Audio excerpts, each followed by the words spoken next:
Hunter was the eldest son in the family and always behaved strictly with his younger brother. And when their father died and the boys were 13 and 11 years old, Hunter became the master of the house. She forced the younger brother to do all the housework and told his mother that he did it. The mother considered her eldest son Hunter an executive helper and always said that he was her support and hope, while Oliver, the younger one, was growing lazy. Oliver was afraid of his brother and kept silent, thinking to himself that it was Hunter who was growing up to be a slacker. But in his heart, the boy hoped that his mother would someday find out the truth. The years passed. Mother worked a lot and was exhausted. Like any mother, she wanted her children to live well and not need anything. Hunter dreamed of becoming a famous person and studied hard. His mother paid for his extra classes and preparatory courses. After school, Hunter went to college and started dating girls. And when a few years later Oliver graduated from high school, he immediately went to work in a factory. Hunter often borrowed money from his younger brother to buy flowers and movies for the girls, promising to pay him back as soon as possible, but they both knew that these were just words. "Why didn't you study more, Oliver? You see, your brother will get an education. He will become a respected man. And what about you? Are you going to be a worker all your life?" But Oliver joked that if he went to college, the family would have nothing to live on. After graduating from college, the older Hunter got a job where he met a nice woman, Doris. For the first time, he brought his girlfriend into the house and introduced her to his mother and brother as his fiancée. The young woman was pretty, smart, and serious, and Oliver often wondered why his brother was so lucky. Soon Hunter and Doris were married. The money for the wedding was given by his mother, and Oliver, Hunter himself, had no savings. Doris's parents gifted the newlyweds a 2-room apartment. Soon Oliver began to notice that his brother was cheating on his wife. He used to tell her that he was going out on a fishing trip with his friends, but instead he was spending his time with another woman. Oliver tried to talk to his brother, but he just waved him off angrily. "It's none of your business. Don't pry into my personal life. Get married yourself first, and then we'll talk." Oliver understood that this is really none of his business, but he was sorry for Doris in his own way. He felt that such a woman did not deserve such a mean attitude. He had often witnessed his brother raise his voice at her and demanded that she follow his orders without question, but he could do nothing to help. She made her own choice. And after some time, the factory where Oliver worked was closed, and he had to think about what to do next.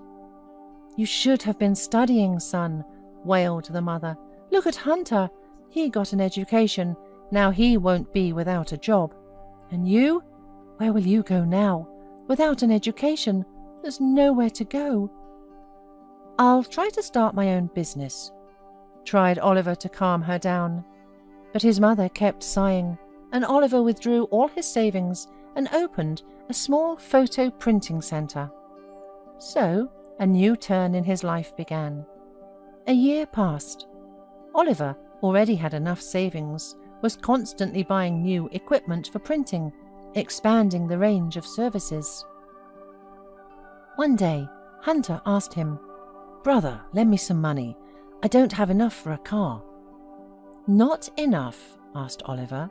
"It seems to me you're asking for the whole amount. When will you pay me back? I need the money for the business myself."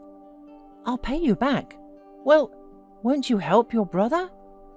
And Oliver could not refuse, even though he himself drove a pretty old car and still lived with his mother. Doris sometimes came to see them and brought homemade pies.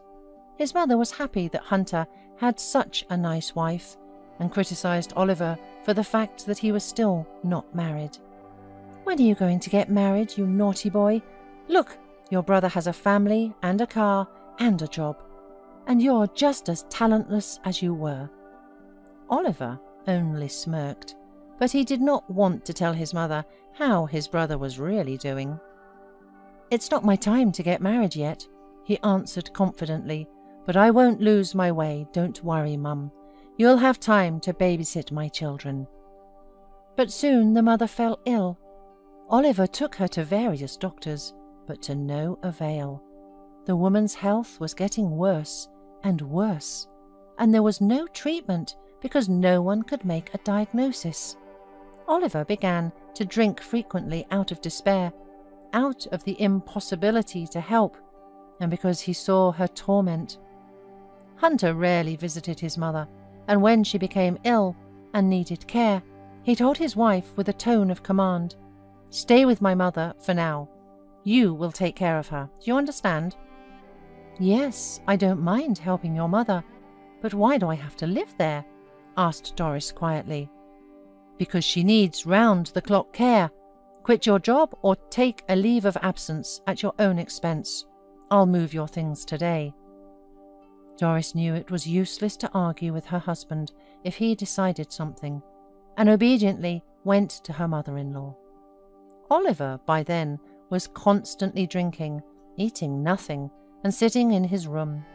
Doris put her apartment in order and began to fulfill her new obligations imposed by her husband and not subject to discussion. She understood that there was no love between her and Hunter, but for some reason she was afraid of him, trembling to her knees and afraid to tell anyone about his abuse. Doris was constantly at her mother-in-law's side. She cooked her broths, fed her, bathed her, did her laundry, cleaned the house. She read books to her mother-in-law and comforted her as best she could. Doris tried to talk to Oliver that his mother needed the support not only of her daughter-in-law, but also of her children. It was she who persuaded him to eat and clean himself up. He was able to pull himself together and began to help Doris. One day, his mother asked to call Hunter to see her. He would not come to the phone, so Doris decided to go get him herself. But there was a shock waiting for her at home. There were woman's shoes on the doorstep, cheerful music was playing, and there were several empty bottles on the kitchen table. A woman in Doris's robe came out into the hallway and without the slightest embarrassment asked, "And who are you?" Hunter turned around and didn't answer right away, as if thinking, "That's..." But Doris did not let him finish. "It's nobody anymore," she shouted, and left, slamming the door. Running into her mother-in-law's house, without taking her coat off, she burst into tears right in the hallway. "What has happened?" inquired Oliver, coming out into the hallway. "He was with another woman there," Doris sobbed. Oliver brought a glass of water, and meantime the mother called Doris to her room. She entered the room, wiping away her tears. "Doris, please invite the notary tomorrow. And now I have to go to bed. Don't be upset. Everything will be better in the morning." The next day, Doris called the notary, and a couple of hours later he showed up. Doris left the room, closing the doors behind her. A month after the notary's visit, the elderly woman was gone. Doris gathered her things a week after the funeral and called her husband. "I'm coming home in 2 hours.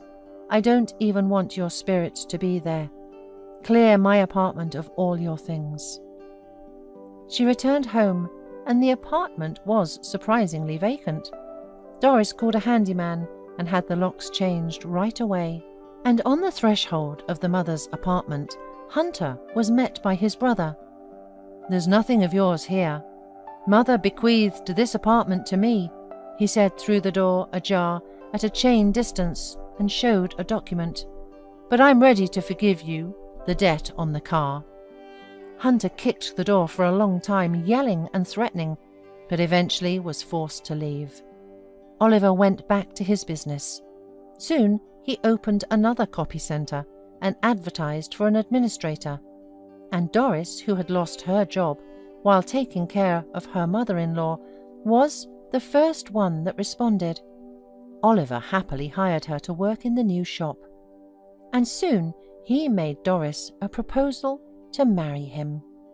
Not immediately, but she accepted the offer. A little more than 15 years passed. Doris and Oliver had 3 grown children, a family business, and a house in the suburbs.